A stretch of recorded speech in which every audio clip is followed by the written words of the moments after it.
Should I let my friend give me a BL job? NS_W. To give you some context, we are both mid-30s and have been close friends for 10 years. I have rapidly declining health.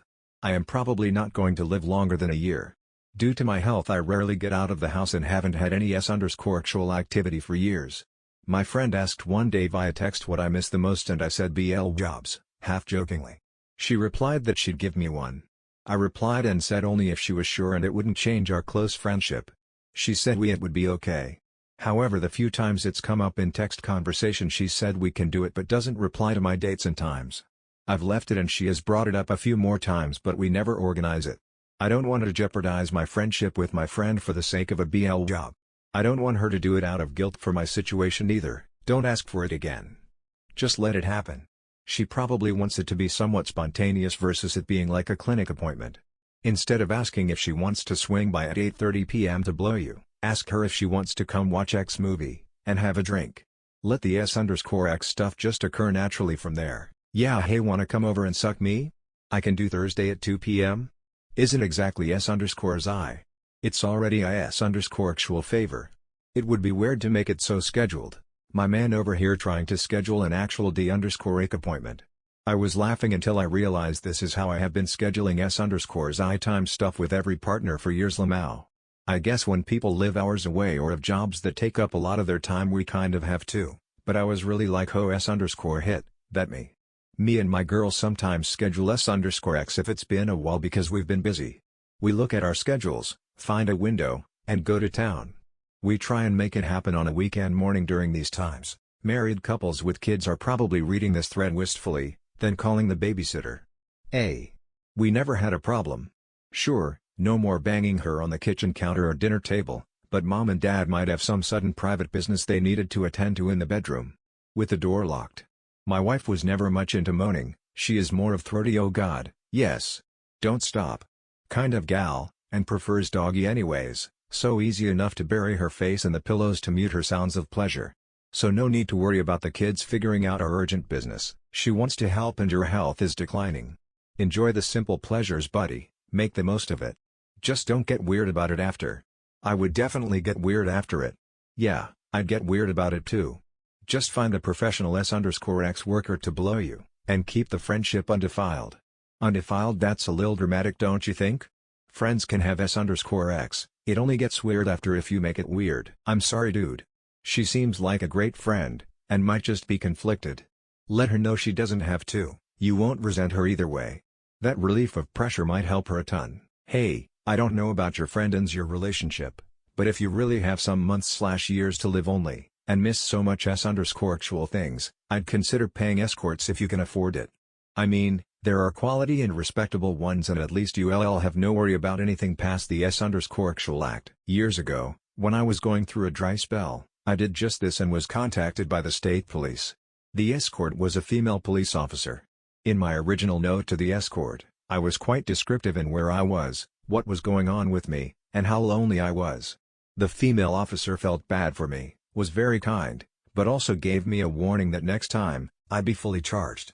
In most states in the U.S., solicitation is a misdemeanor punishable by up to a year in jail. In some states, such as Texas, it is a felony. If you're concerned about your future employability, you may not want to go that route. Just hang out in person and talk about it in person. Don't talk about it until you're together in real life. If my mate was dying and he wanted a BL_job and I was single, I'd do it. Really depends on both of your opinions on S_X. I would often have causal S_actual relationships with my friends and it was more a convenience/trust thing. I liked having S_X but didn't like shagging random people, was always better with someone I knew and trusted, so for me it's NBD.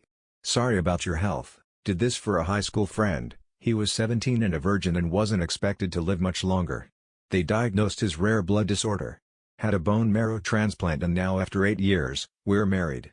It wasn't pity, but me originally wanting to do something for him when I felt helpless and like there was nothing I can do to make his final time better.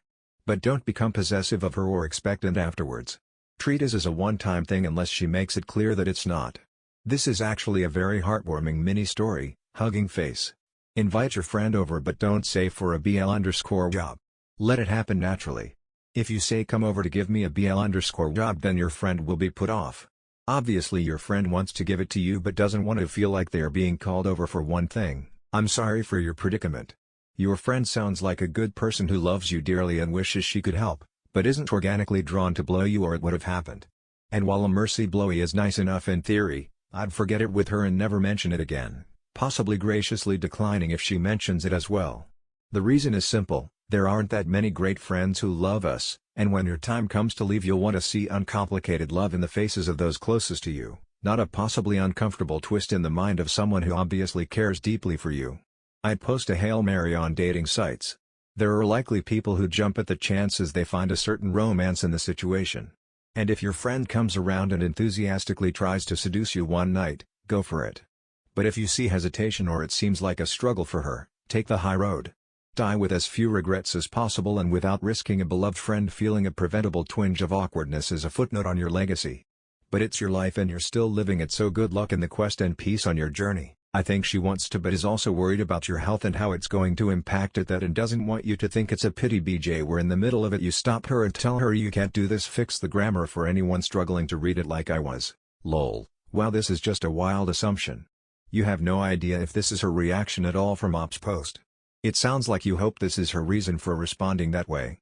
She may have just said it in passing and now doesn't want to actually go through with it. Or she may have wanted to do it, but Op was too thirsty and desperate, and it turned her off. Could have been countless reasons. Right. He was literally trying to schedule the BJ with dates and times that would have made me rethink things.